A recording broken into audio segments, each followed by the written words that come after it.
Olá, tudo bem? Eu sou o Michelson Borges, estou aqui com a Neila Oliveira, nós dois somos editores na Casa Publicadora Brasileira e estamos aqui para conversar um pouco sobre o vídeo que você vai ver em seguida, que é realmente um material muito importante, um apelo muito sério, especialmente para esses dias em que estamos vivendo, que cremos que aí na iminência da volta de Jesus, né?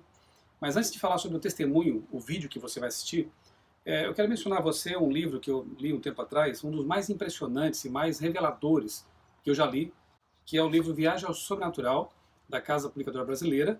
O autor é Roger Murnau, um adventista do sétimo dia e satanista. E nesse livro ele revela os bastidores desse conflito, né?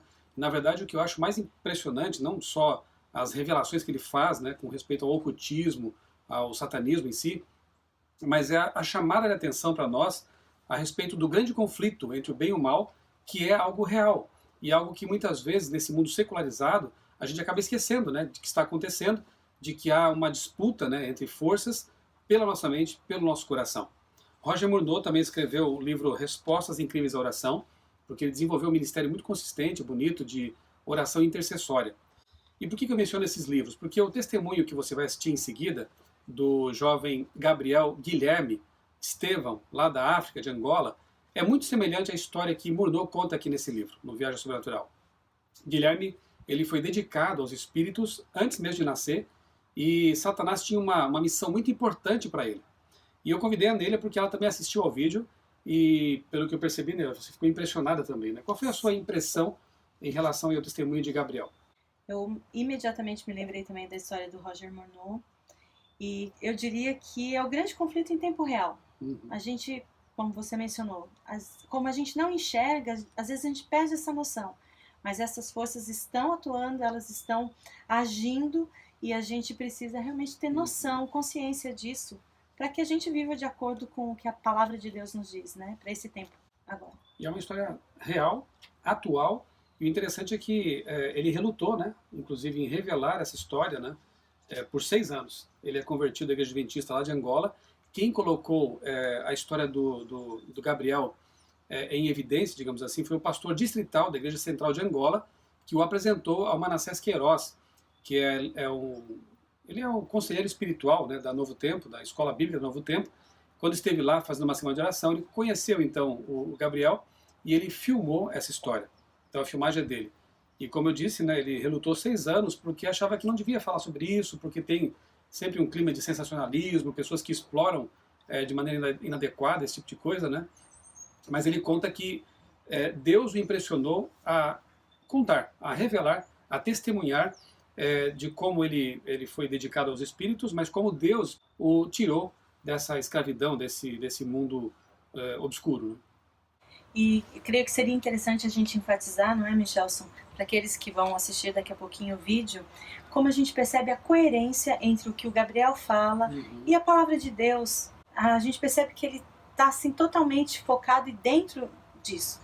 E mais, até porque, Neila, tem muitos testemunhos aí de pretensos ex-satanistas na internet, né, que destacam muitas obras de Satanás, o lado mal, né, e até apresentam ideias antibíblicas, né? Exatamente. Como, por exemplo, o dogma, né, o mito do inferno de fogo eterno, ou a crença antibíblica, né, da alma imortal. A gente vê que não tem realmente coerência com a Bíblia. O que você destaca é realmente ao ponto de que o testemunho de Gabriel, ele é bíblico. Né?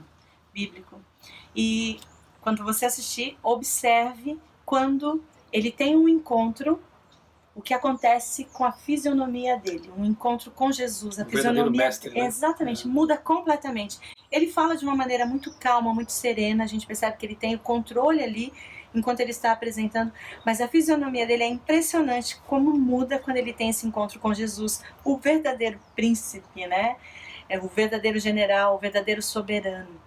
Enquanto vocês assistem, observem isso. Vocês vão ver que é muito legal a forma como eu vejo assim que o ápice, né, desse testemunho realmente é o encontro com Jesus, né? Quando ele se apaixona por Jesus e troca de mestre, né? Então nosso desejo, eu creio que eu falo pela Neila também, nosso desejo é que essa história realmente ela impressione você, ela faça você perceber que o conflito é real, mas que o nosso Deus ele é infinitamente mais poderoso do que qualquer força das trevas, e ele pode também fazer essa obra em sua vida. Assista com atenção e especialmente com oração. Eu sou o Gabriel Guilherme Estevão.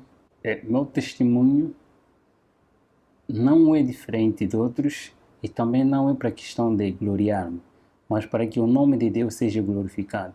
Ele me tirou do poder das trevas para a sua maravilhosa luz, para que o seu nome seja glorificado de todas as formas. A minha história começa da seguinte forma. Os meus avós, na parte materna e na parte paterna, eles já eram agentes de Satanás. Eles já tinham pacto com Satanás. O meu avô, na parte paterna, ele era um regidor. Cá em Angola, regidor é aquele que tem o poder de cuidar 5 aldeias. E também tem o domínio de 5 reis, ou sobas, cá em África. Então ele tem que ter o poder suficiente para ter o domínio de todos os feiticeiros e encantadores desta aldeia ou desta região. E ele fazia parte disto. Ele tinha poder, recebia entidades espirituais como os anjos. E neste de receber a identidade, a minha mãe tinha um problema que o próprio Lúcifer e os seus anjos haviam posto nela, a falta de alcançar. E nessa de procurar remédio, eles não conseguiram em igrejas, mas aparece o anjo chamado Asbad, é um anjo, ministro ou conselheiro que Satanás enviou, nesse caso Lúcifer, enviou ao meu avô para transmitir a esperança de que, a partir do ventre da minha mãe, sairia um que deveria representar o seu caráter ao mundo. Deveria anunciar o sistema estabelecido por ele mesmo, que anteriormente nós chamamos de CFM, Crenças Fundadas em Mitos. E nesse sistema deveria ser espalhado como ele mesmo já vinha espalhado. O tempo foi passando, aparece, então ele dá o remédio, ele dito tipo de remédio, dá à minha mãe consumiu, deu o primeiro filho, à luz o primeiro filho chamado Carlos, que é meu irmão mais velho, mas eles disseram, este mesmo anjo aparece novamente dizendo que este não seria aquele que Lúcifer pretende, mas o a seguir dele. E o a seguir dele, nesse caso, ele ditou as regras, a alimentação que a minha mãe tinha que consumir enquanto estivesse a ser desenvolvida no ventre da minha mãe. Então, a minha avó, que obedecia, que estava em contato com os espíritos, tinha que estar próximo da minha mãe, para cuidar dela na questão da alimentação, sem transgredir nenhuma regra. Questão da saúde, porque o ser humano é aquilo que é constituído pelo que come e bebe, pelo que vê e ouve. Então, nesta é formado, começa já a formar o caráter deste indivíduo através do ventre da sua própria mãe. O que a mãe come, o que a mãe ouve, o que a mãe quer, então vai desenvolvendo mesmo, fazendo parte do caráter do bebê. E assim foi.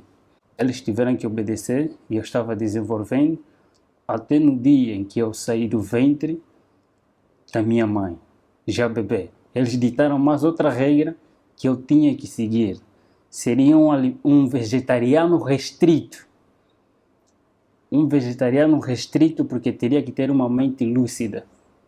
Para ter uma mente lúcida tem que abster-se de tudo que é animal, de tudo que é carne. E seus derivados e alimentação simplesmente de erva. Eu nasci na província de Luanda, a capital de Angola, no bairro da Boa Vista, aí junto ao Miramar. Lá eu nasci, mas eles mesmos criaram uma doença enorme para mim. Meu pai naquela altura era homem de posse. Ele girou em muitos hospitais para a procura da saúde, não conseguiram, em nenhum hospital conseguiu curar-me.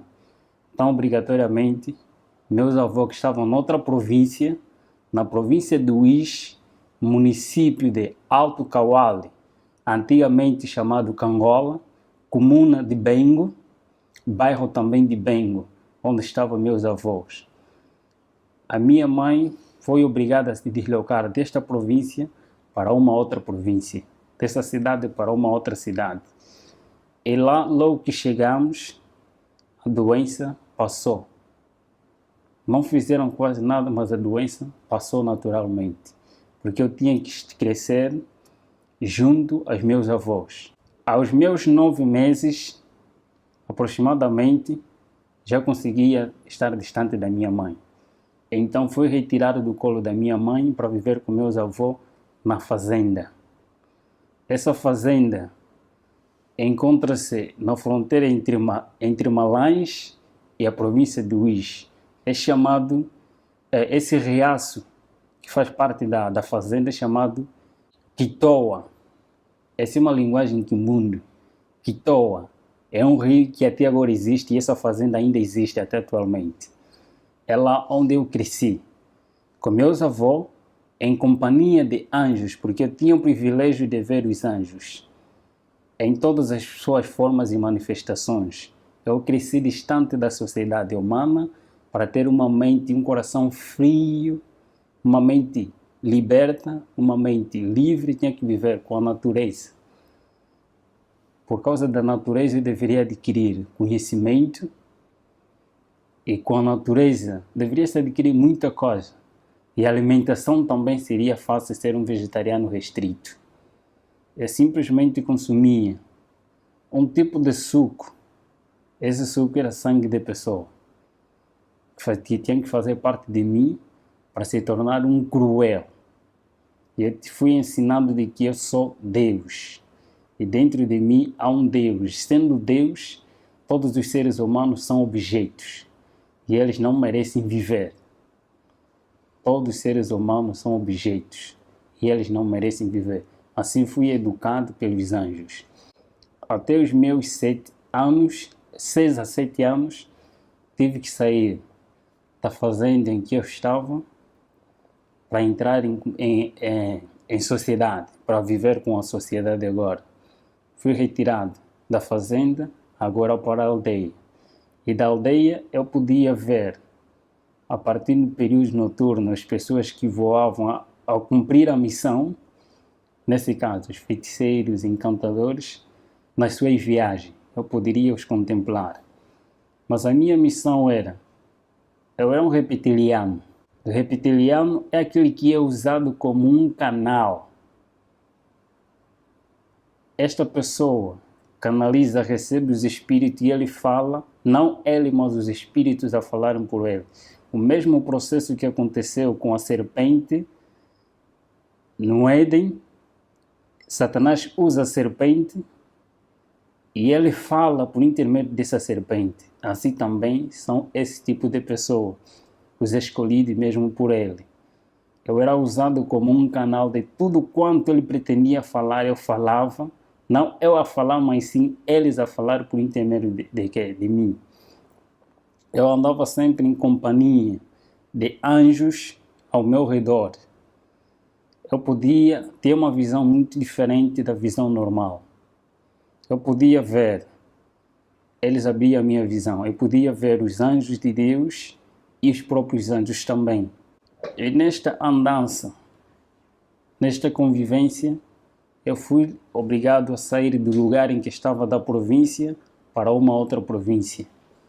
A minha missão, eu teria que ser preparado para ser um escritor.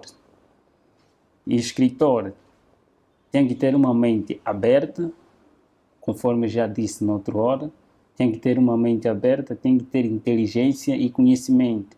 E este mesmo anjo Asbade, que é um anjo conselheiro e mestre, que aparecia de vez em quando, ele tem a função de trabalhar com a mente humana. Em Éfesos capítulo 6, versículo 12, aí fala a batalha. E a batalha que ele aí fala, disse que é nos lugares celestiais. Então a minha missão é trabalhar com a mente humana, ter o conhecimento cabal da mente humana. E nós estudávamos não só outros livros, mas também a própria Bíblia.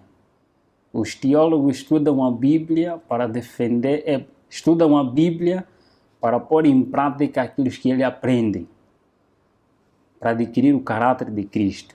Só que nós aprendíamos a Bíblia não para pôr em prática, mas para criar outro sistema estabelecido por eles mesmos, por o próprio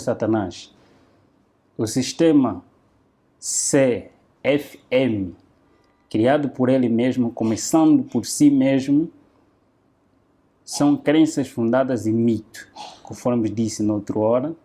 Esse mesmo sistema começou com ele, lá no céu, semeando dentro de si mesmo, através de cobiça, de orgulho, de descontentamento. Ele criou esse sistema, acusando a Deus como tirano aquilo que não é. Começou a semear este mesmo evangelho, primeiro aos seus companheiros lá no céu, e este mesmo evangelho foi transmitido também aqui a Eva, e a Eva aceitou, e seu marido também. E este mesmo sistema continua a usar de geração a geração. Ele levanta homens. Deus usa um sistema, e esse sistema está baseado no santuário.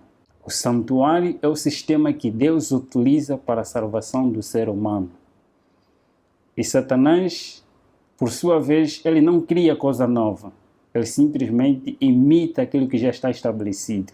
Ele não cria coisa nova. Então, a partir desse, Deus usa meios e métodos. Satanás também, por sua vez, usa meios e métodos. Eu vou me basear mais nas coisas que nós fazíamos, dos meios e métodos para adquirir o ser humano. Primeiro dos métodos que ele utiliza primeiro método é o método do apetite não controlado em todos os aspectos do ser humano. O apetite pervertido da natureza pecaminosa do homem, aquilo que ele adquiriu depois do pecado. Então, esse método utiliza-se para criar insatisfação do ser humano, tanto no comer, no beber, no vestir, em todos os aspectos da vida do ser humano. Então, cria-se, a partir mesmo deste método, a insatisfação, nesse caso, a intemperança em todas as coisas, não ter o controle do que entra e sai. Segundo método é o método da presunção, o Deus que habita no ser humano. O eu é um Deus dentro de nós e este domina o próprio ser humano, se não tiver controle. E o terceiro método é o método da adoração. Todo ser humano tem a tendência, por natureza, a adorar alguma coisa, porque o ser humano foi criado para adorar Deus. E na ausência de Deus, então cria-se vários objetos ou ídolos para que este ser humano adore. E afastando-se da verdadeira adoração, não importa que tipo de objeto ou coisa que você mais ama, este tipo te aproxima a Satanás e não a Deus. Dos meios, temos o primeiro meio, a riqueza, que eles mesmos utilizam. A riqueza, tanto pobres e ricos são escravos dos desejos e da ansiedade de adquirir aquilo que eles não têm.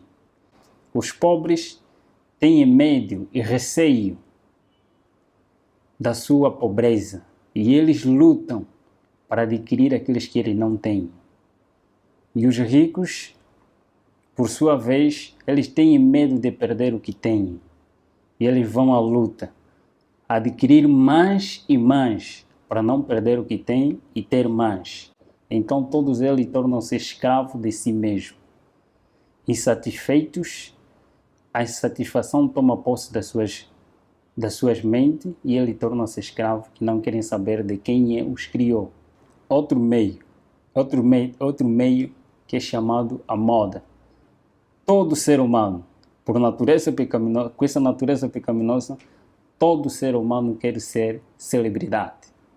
Quer aparecer em algum lugar, quer ser conhecido de várias formas. E todas as coisas neste mundo têm sempre um modelo.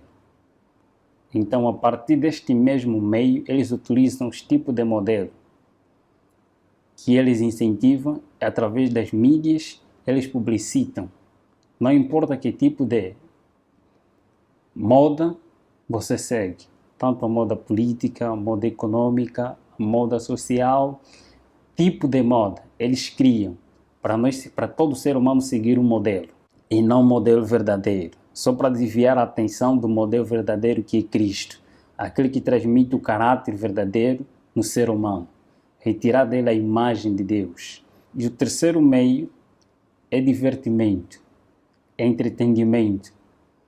Neste é fazer com que o homem, o ser humano, passe mais tempo com as coisas banais do que com Deus. Vai gastando o seu tempo de vida que Deus lhe deu até se distrair e não ter chegar o seu tempo, não fazer nada. Então torna-se escravo até a morte. Temos também, por outro lado, só estou a ocultar de toda a maldade que se fez, que às vezes são coisas banais, de tudo quanto nós fizemos, tantos sacrifícios, tantos encontros nacionais e encontros internacionais, de grandes homens que o próprio Satanás escolheu e nos reuníamos, em todas as áreas do saber deste mundo. Tinha sempre um representante. E eu vou falar das revoluções que o próprio Lúcifer criou. Primeiro, existem dois grandes profetas, tanto no mundo oculto como no mundo cristão. Dois grandes profetas que surgiram quase na mesma época, através de um acontecimento mundial em que outros lados também conhecem muito bem, que é a época de 1840 ou 30, nessas áreas também surgiu vários profetas que Satanás também incentivou ou levantou para anunciar e preparar a sociedade e o mundo para a vinda daquele que há de vir, que não é Cristo. Em outros lugares chamado Maitreya, mas o anticristo diz a palavra de Deus. A vinda do próprio Lúcifer. Tem que preparar pessoas para a vinda daquele que há de vir, não o próprio Cristo. E aparece também nesta mesma época uma profetisa conhecida não só pelos cristãos, mas conhecida também no mundo oculto, como a profetisa verdadeira de Deus, a chamada Ellen G. White. Os do mundo oculto reconhecem quem é ela. Ela foi uma mulher que foi usada por Deus para anunciar as boas novas do que está escrito na Bíblia e para preparar as pessoas para a vinda de Cristo. Mas também, por outro lado, é levantado Aleister Crowley. Aleister Crowley é um satanista. A princípio da sua história, também era um filho de uma família cristã na altura, mas por causa de curiosidade, buscar aquilo que ele não sabia, buscou um conhecimento oculto. Satanás revelou-se a ele e foi chamado para assim lhe transmitir as 6 revoluções que irei falar aqui. Das 6 revoluções é lá onde se baseia todos os nossos ensinamentos que temos que seguir para o domínio deste mundo e preparar as pessoas não para a vinda de Cristo, mas para a vinda de Lúcifer, para receber não a Jesus, mas para receber a Lúcifer. E destas revoluções, está primeiro uma revolução industrial. Esta revolução industrial é em todos os aspectos da vida, em todos os aspectos, em todos os ramos da tecnologia, tanto na ciência e em todos os aspectos mesmo conforme estou a referir. Anteriormente, tanto carros, meios de comunicação, eram com pouca aderência. Mas por causa do tempo, ele viu-se que os pobres é lá onde há mais camada que adoram a Deus em espírito e em verdade em relação aos de camada superior. Nesse caso, foram obrigados a inventar-se mais coisas para a atração daqueles que adoram verdadeiramente a Deus, através das mídias, em todos esses aspectos. E a segunda revolução está a se referir da revolução social, a inversão de valores sociais, de valores morais para a sociedade. Neste estão os aspectos do que se diz a TV como a mídia, aquilo que eles mesmos, a partir da mídia, ele transmite conhecimentos e as doutrinas deles. Essa é a terceira revolução, a revolução sexual. Sexo livre para todos. A quarta revolução é a revolução de libertação, a revolução de drogas, tanto legais e ilegais, em todos os aspectos da vida. Todos que estão em cima, na sua maioria que estão em cima, eles estão obrigados a apoiar a droga. Tanto as drogas legais e ilegais, eles devem ser apoiadas e devem ser espalhadas para escravizar o ser humano. E temos também a outra revolução, a revolução religiosas, a inversão também de doutrinas em todos os aspectos da vida espiritual do ser humano, porque todo ser humano foi criado para adorar alguma coisa. E temos também a outra revolução, a revolução satânica, e aí a revolução satânica, a revolução do pacto satânico e ao mesmo tempo também revolução musical. Em todas essas revoluções, nós éramos obrigados a levar as pessoas, primeiro, a tirar as pessoas do mundo real para o mundo irreal. Nesse caso, é tirar as pessoas da lógica, do raciocínio aquele que Deus o criou, para adorar a Deus em espírito, em verdade. Quer dizer, que você tem que passar por um culto racional, ele tem que estar bem convicto do que está a fazer. Então, para um culto emocional. Tirar a pessoa do mundo real para o mundo irreal. Tirar a pessoa do culto racional para o culto emocional. As pessoas são elevadas através das emoções, achando que a santidade é uma emoção, é arrebatamento de sentimentos, mas na realidade a santidade é obediência a Deus, não levantamento de emoções. Eu sempre recebia a visita de homens e identidades. Eu também tinha que, através do mundo político e também dos anjos, testemunhar coisas que eu irei revelar um pouquinho aqui. Por exemplo, a divindade satânica. A divindade satânica também está constituída por 3 etapas, por 3 grandes grupos. E nenhum anjo tem o poder e o privilégio de fazer o que o grupo de outros anjos nasciam fazem. Primeiro grupo de anjos maus, chamados espíritos amigos. Esses anjos têm o poder de se personificar qualquer ser humano que uma vez existiu neste mundo, sem deixar nenhum detalhe. E o segundo são os grupos, o segundo grupo é anjos de guerra, os guerrilheiros. Esses têm a função de criar guerra entre família, guerra entre amigos, guerra na sociedade e guerra entre as nações. Ele tem este privilégio. E o terceiro grupo, chamados os mais malvados existentes neste planeta, são os anjos opressores.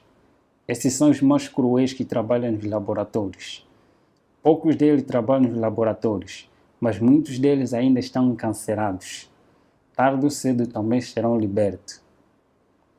Por isso que a Bíblia assim diz que aquele tempo que há de vir, quando esse um dia serem libertos, os mais cruéis dentre eles forem libertos. Esses trabalham nos laboratórios. E nós testemunhávamos como que esses laboratórios funcionam. Criando criaturas anormais, não aquilo que Deus fez, mas alterar a partir daquilo que Deus criou, fazendo um outro homem. Eles trabalham nos laboratórios para fazer todas essas coisas. E das revelações pelo qual eu testemunhei quanto à questão da perpetuação da imortalidade da alma, quando uma pessoa morre, existe num outro lugar.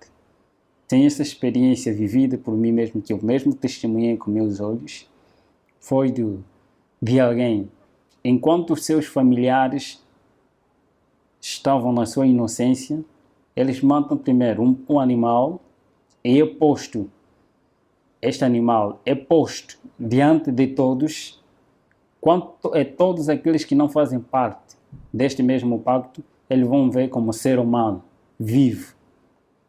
Todos eles vão ver porque hipnotizaram a sua visão. Eles vão ver que é mesmo a pessoa tal que faleceu, é mesmo ela, mas na realidade não é ela. É retirado essa pessoa para posto num outro lugar, é levado numa outra cidade. E ali as pessoas vão enterrar, a família vai enterrar esta pessoa, que é o animal na realidade, mas eles vão ver como uma pessoa é enterrado. Na realidade, enterraram um animal, mas não é a pessoa. A pessoa continua a viver num outro lugar. E quando eles querem anunciar que o fulano de tal está a viver em outro lugar como um escravo, está a viver como tal, ele aparece em forma conforme eles mesmos viam, carne e osso, e mesmo ele. Mas na realidade, eles enterraram um animal, um objeto. São estas visões. Os laboratórios também de guerra que nós testemunhávamos eles criam mesmo a partir desses que é tese e antítese. Cria-se dois grupos quanto à questão de guerra. Todos eles fazem parte do pacto. E desses que fazem parte do pacto, quando há guerra, há derramamento de sangue. Quando há derramamento de sangue, há sacrifício de pessoas.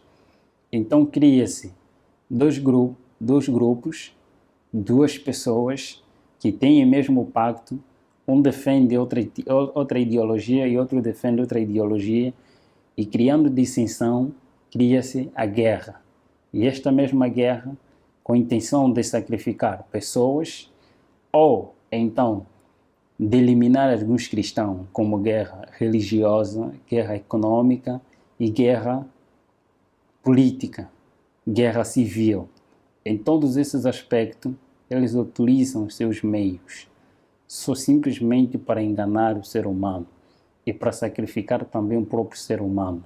Em todos esses aspectos, todos que são escolhidos por ele, obrigatoriamente têm que ser vegetarianos, para serem usados como espírito, para serem usados como instrumento nas mãos de Lúcifer e ter uma mente lúcida.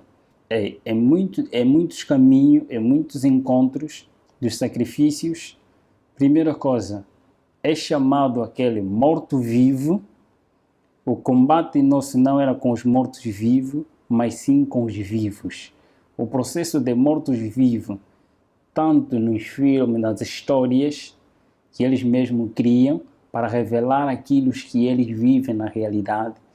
História de terror, de vampiro, pessoas apresentando pessoas mortas, mas ao mesmo tempo estão a viver, contaminados. Então, eles contam as histórias bíblicas através de filmes.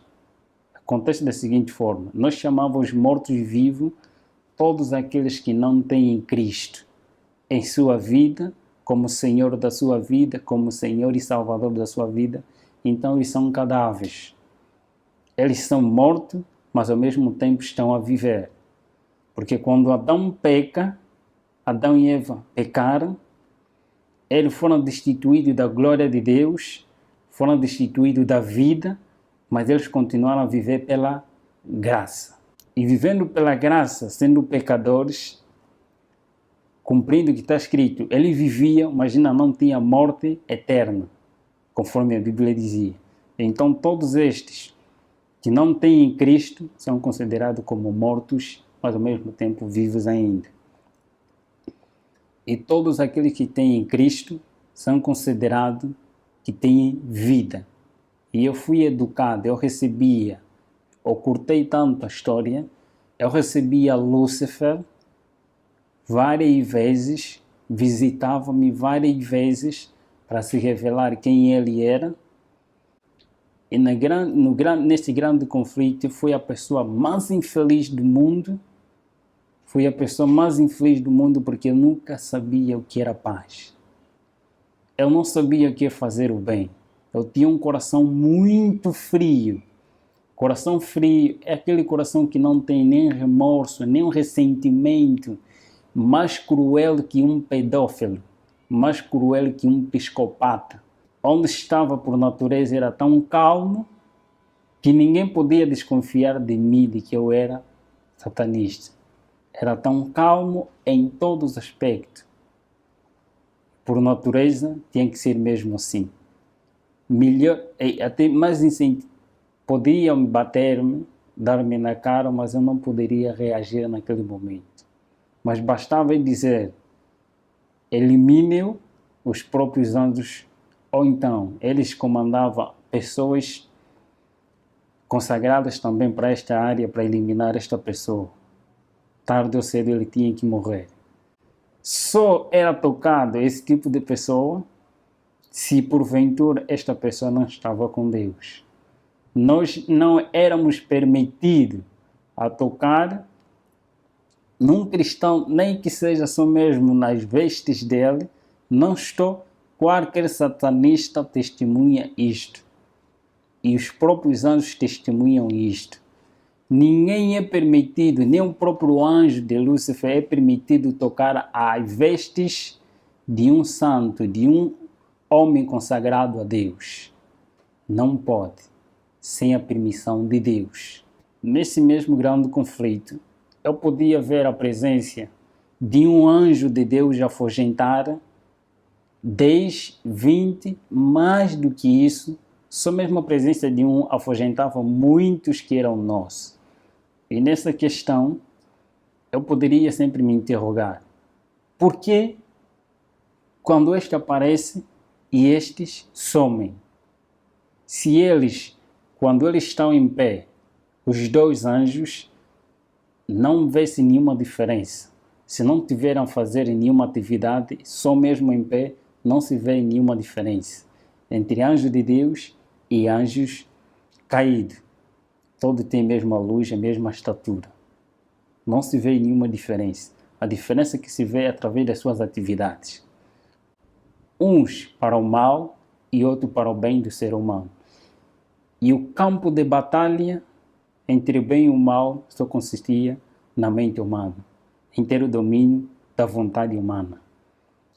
A mente humana. Todos os meios que Satanás utiliza é só para ter o domínio da mente humana. E sempre que eu via nesses aspectos, primeiro, o homem, nas suas escolhas, nesse conflito, não é questão de poder, conforme às vezes mostra-se nos filmes, não é realidade.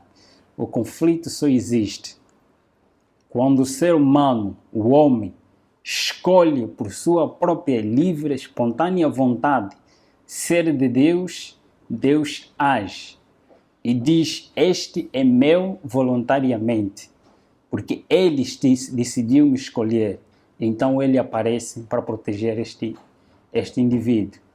E por sua vez também, quando o homem por si mesmo escolhe ser não de Deus, mas desobedecer a Deus, os anjos aparecem e clamam que este é nosso por sua espontânea vontade. E as orações de intercessão têm a seguinte função.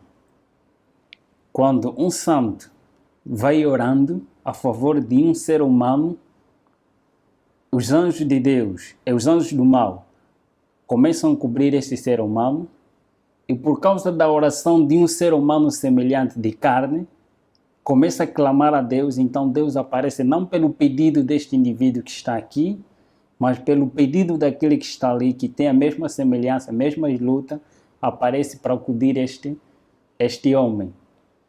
Deus, então, anjo de Deus aparece dizendo que este está a pedir socorro. E eu apareci porque o seu irmão está a clamar para que eu possa o libertar. E a escolha também depende do próprio indivíduo. Quando ele decide ser livre, então Deus o liberta. Mas quando ele diz que não quer, então também Deus não pode fazer nada. A luta é esta.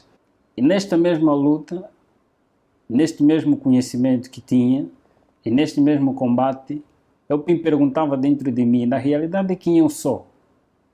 Na realidade, para onde eu vou?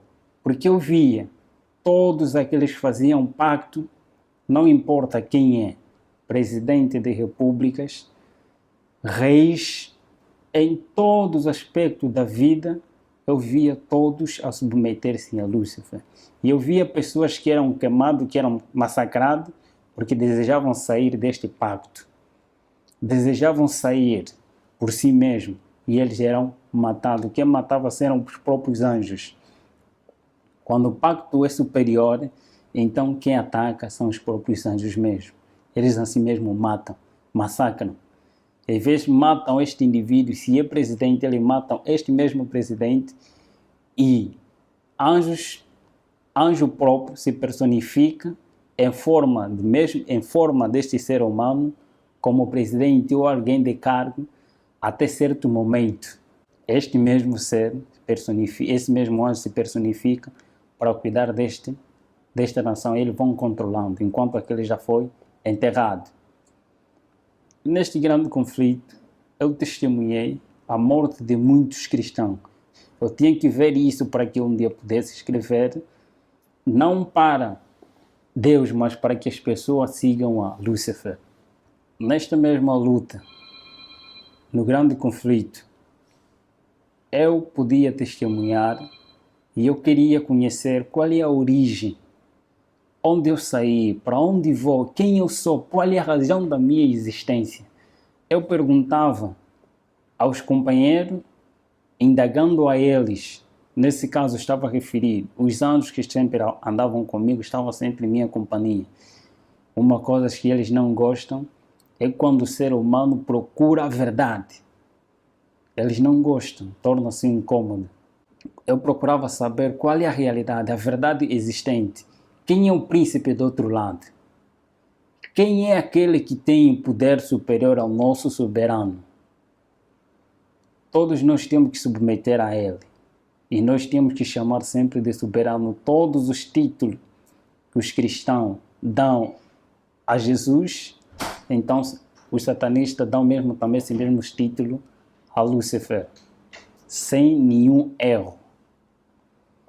Nesta mesma luta, eu procurava saber qual é a realidade.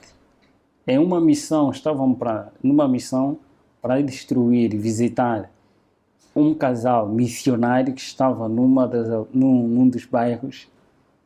Nessa de ir ao encontro deles, logo, só nos aproximávamos, este anjo eu era levado assim da seguinte forma: em qualquer lugar onde quer que eu vá, basta se tivéssemos assim, era uma transfiguração, era levado, transportado pelos anjos.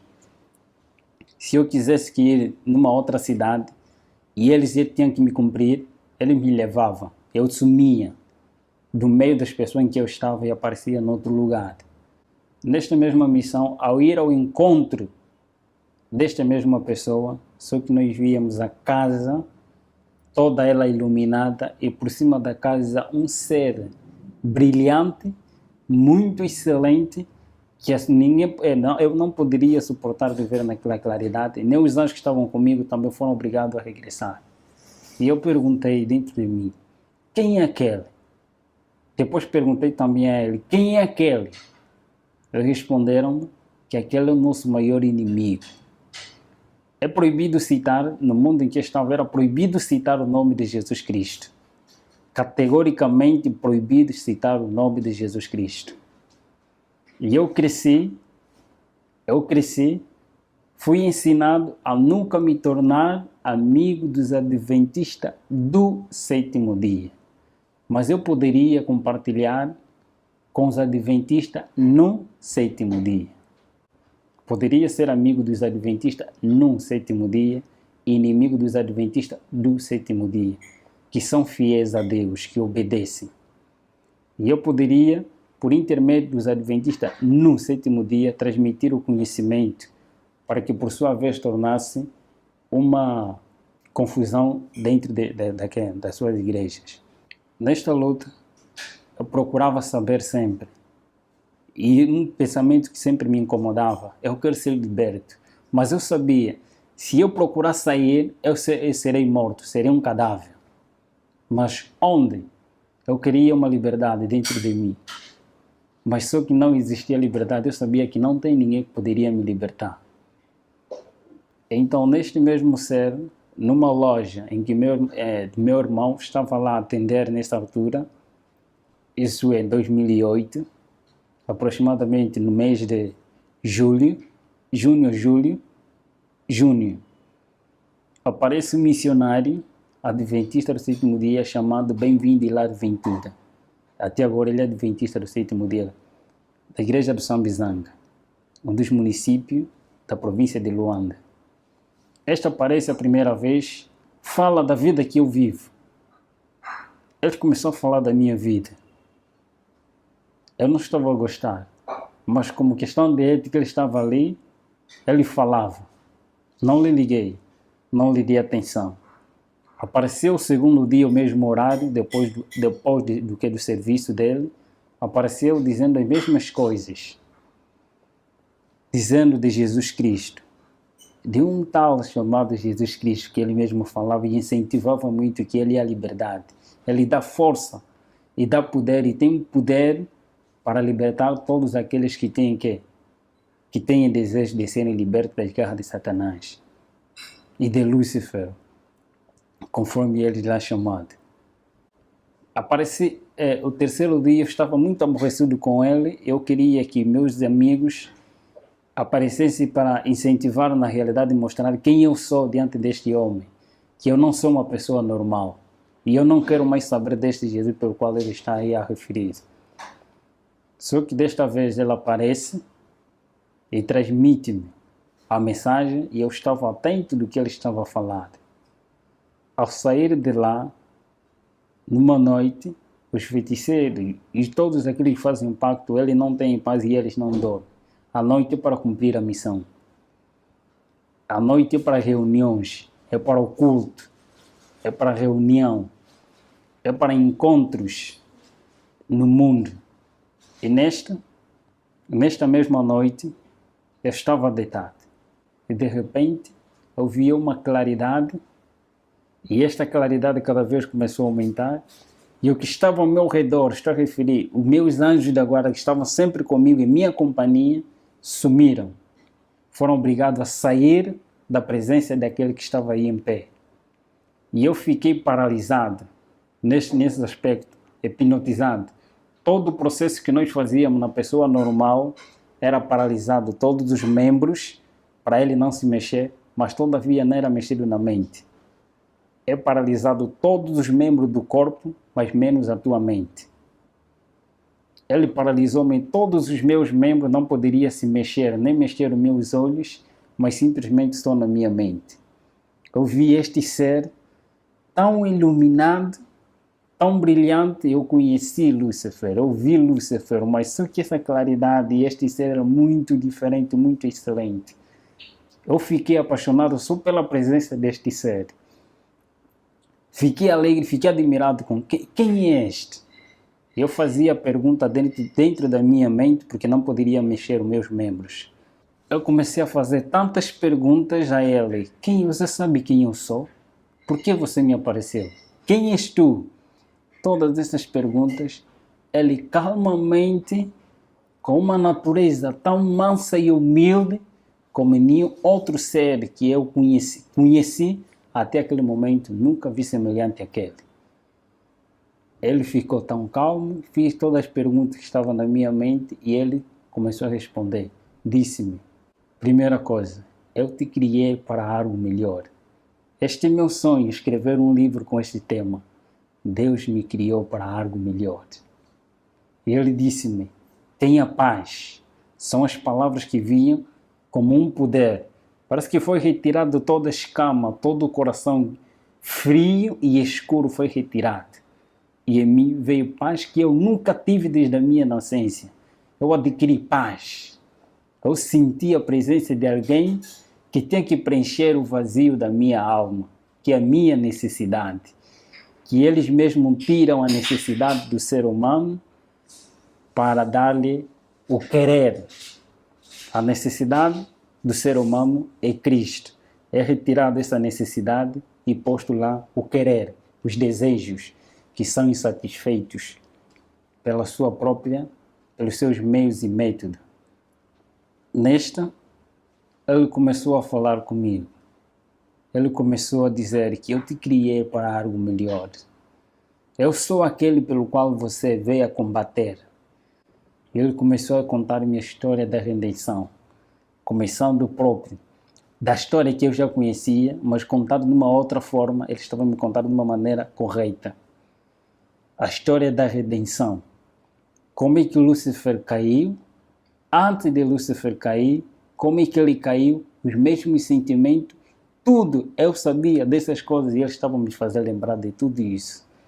Eu disse, do outro lado, eu não vou falar porque você testemunha da vida que você vive, mas eu vou falar quem eu sou. Contou minha história toda, até o momento que ele morre na cruz e ele mostrou-me as suas mãos. Eu sou aquele que veio para te libertar. Eu apareci porque você pediu com que eu aparecesse. Você quer liberdade, eu sou a liberdade. Você quer salvação, eu sou a salvação. Você quer um caminho a seguir, e eu sou esse caminho. Eu sou a vida. Você quer ter vida? Foi um ser que suas palavras eram encantadoras e eles não obrigam ninguém. Era uma pessoa com liberdade de escolha. Eu vi que ele deu a liberdade de escolha. A primeira opção que eu vi nele era um iniciante. Alguém onisciente. Onisciente, Lúcifer ele não é. E onisciente só tinha que ter alguém superior. Eu via porque ele pensava, ele lia, respondia as minhas perguntas que estavam na minha mente. E ele falava exatamente daquilo que eu necessitava. Eu disse que este é o verdadeiro Deus, a quem eu venho combater. Foi uma conversa longa, aproximadamente 5 ou 4 horas, em conversa com o grande mestre. No final ele disse-me, você quer seguir?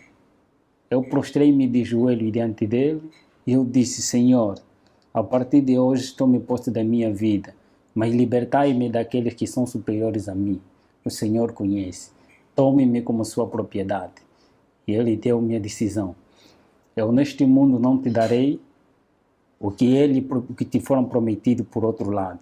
Eu não te darei a riqueza, eu não te darei o que eles desejam te dar, mas eu tenho para te dar a vida eterna. Eu te prometo, não neste mundo. Neste mundo você vai ter que sofrer. O que você fez, você vai ter que passar por mesmo. Mas eu estarei contigo todos os momentos que tu clamares pelo meu nome. Eu estarei presente. Eu sou contigo. Não temas, eu vou te acompanhar. E eu estarei contigo todos os momentos que tu clamares. Ele contou-me da vida, de que não escolheste coisa vã, mas escolheste a vida eterna. Você vai viver eternamente comigo. Neste mundo você vai passar por vales e vicissitudes para testemunhar uma realidade, quem você era e quem agora você é. Vais testemunhar do meu nome em todos os lugares em que eu te mandar para você ir e você irás. Ele contou-me a história dos mundos não caídos e das pessoas que lá vivem eternamente, enquanto eu estou prometido a viver aqui neste mundo e teria o privilégio de viajar em todos os países sem pagar nada, viveria no país em que eu desejava, na capital em que eu desejava. Ele me prometeu a vida eterna, em viajar nos mundos não caídos, e teria um privilégio superior. Contou-me esta história e eu prostrei-me e ajoelhei. Por amor, eu disse, quero te seguir por amor. E eu quero sofrer por ti. Entreguei a minha vida a ele. A partir daquele momento em diante, depois de alguns dias, aparece o próprio anjo. Aparece o anjo Asbad, que era o meu conselheiro no outro mundo, dizendo, você traíste a nossa pátria. Você foste traidor. Mas mesmo assim, o mestre ainda quer te receber. Quero que você renuncie o mestre que você aceitou.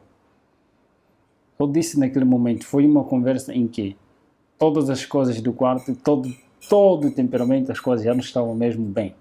Era uma área muito quente naquele momento. Eu disse, eu tenho alguém superior a quem eu escolhi de momento. Eu penso que, de tanta conversa, eu disse simplesmente, em nome de Jesus Cristo, a quem eu escolhi, e Ele me prometeu ter a vida eterna, aquele que me ama com amor eterno e com amorável benignidade me tem atraído. Eu o aceitei por amor e eu quero sofrer por Ele. Vai e diga a Ele que eu já não quero servir, mas quero ser servo do Senhor. Ele sumiu. Quando eu disse em nome de Jesus Cristo, ele sumiu. Passa tempo, aparece o próprio Lúcifer. Aparece mesmo o próprio Lúcifer dizendo, filho, eu ainda não te abandonei. Ele não é amigo de ninguém. Ele não é amigo dos próprios companheiros. Ele não é amigo de ninguém. Ele finge de ser amigo, mas ele não é amigo de ninguém. Ele escraviza. E ele escraviza, ele engana as pessoas. Ele me apareceu com o mesmo engano. Eu já sabia quem ele era. Eu já sabia o que ele faz. E não tinha nenhum argumento para me convencer novamente. Eu disse simplesmente, eu tenho um novo Senhor e a Ele eu servirei.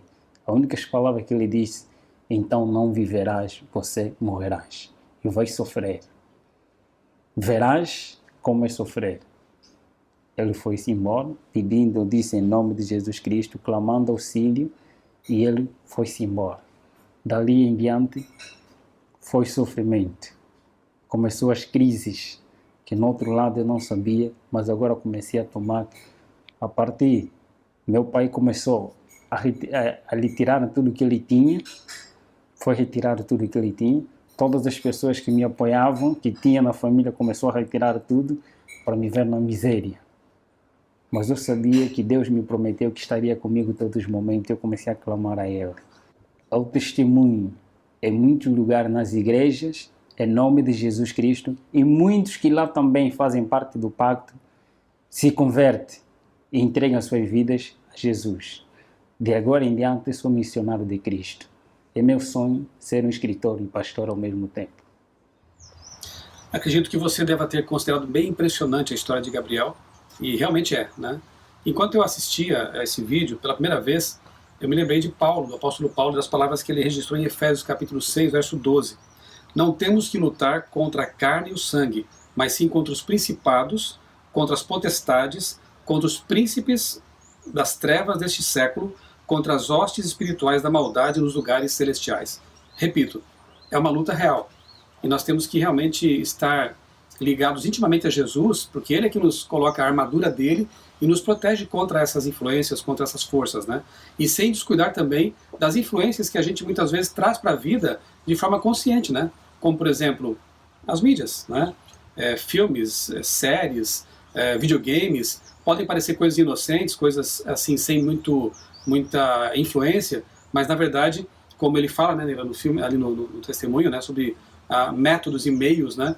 O inimigo é muito astuto e ele tem usado realmente coisas aparentemente inocentes para nos envolver nesse conflito.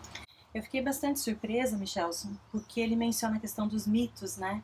E aproveitando logo que você mencionou Paulo, né? Paulo na carta a Timóteo também alerta sobre isso, os perigos que haveria, né, nesse tempo que a gente está vivendo, aqueles que sentiriam coceira nos ouvidos, que dariam preferência, né, aos mitos em vez da verdade. E a verdade está onde? Na palavra de Deus, a gente sabe disso. Outra coisa que fica assim, fecha bem o assunto, a gente percebe que quando ele fala da Bíblia e quando ele fala dessa história que Jesus revela ali para ele, uma história que ele não conhecia. Graças a Deus, né, hoje nós temos muito material que revela essa história inteira. A gente, além da Bíblia, temos também os livros do Espírito de Profecia, essa série nova para alcançar aí os adolescentes, os jovens, essas novas gerações, contando essa história. Com o primeiro livro da série, Os Escolhidos, ali você tem toda a história do que aconteceu no céu, a rebelião de Lúcifer, como essa história foi transferida para a Terra. Eu destacaria também o livro Libertador, que aí a gente vê Jesus cumprindo aquele plano, o plano da salvação maravilhoso, e quando o caráter de Lúcifer fica desmascarado, fica claro para todo o universo quem ele era de fato e o que ele desejava fazer. Que é uma versão atualizada do livro clássico, né? O Desejar Tuas Nações. Né? Exatamente. Que realmente não tem como você ler um livro desse e não se apaixonar por Jesus. Né? É verdade. E eu creio que temos aí muitos materiais e precisamos dar atenção a isso. Exatamente pelo tempo em que nós estamos vivendo. Me surpreendeu muito, enquanto eu estava trabalhando ainda com essa série, um texto em que Ellen White diz que esses livros, eles abririam os olhos das pessoas no tempo do fim. Por quê? Porque eles revelam a verdadeira história. Cada personagem no seu papel certo, e não essa inversão que a gente tem visto, né? Você mencionou muito bem a questão das mídias hoje, como isso está apresentando uma história com papéis invertidos, e a gente achar que não tem nada a ver, isso não me influencia. Precisamos estar atentos, porque realmente é a nossa mente, o campo de batalha acontece aqui na nossa mente, né? Não devemos deixar espaço, né, para que o inimigo coloque ali os meios e os métodos dele, né? Então você recomenda essa coleção, né? Claro, com certeza. Ela abre olhos realmente, e mais importante, aponta para a Bíblia, né, como o livro que nos faz enxergar esse conflito e nos faz perceber que precisamos tomar uma posição séria, né, em relação a tudo isso. Que Deus te abençoe muito, e que essa história do Gabriel e tantas outras, né, que acontecem em nosso tempo, né, exatamente agora, pessoas estão sendo libertadas por Deus, do poder das trevas, possa realmente inspirar você a buscar em Deus a proteção necessária e a buscar em Jesus o amigo, o Salvador, o Redentor, que pode e vai transformar a sua vida. Ore pelo Gabriel e ore por você também, para que você esteja preparado, para que um dia possamos estar todos juntos, juntamente com Gabriel e outros redimidos, né, aos pés de Jesus, para viver para sempre com ele. Deus te abençoe.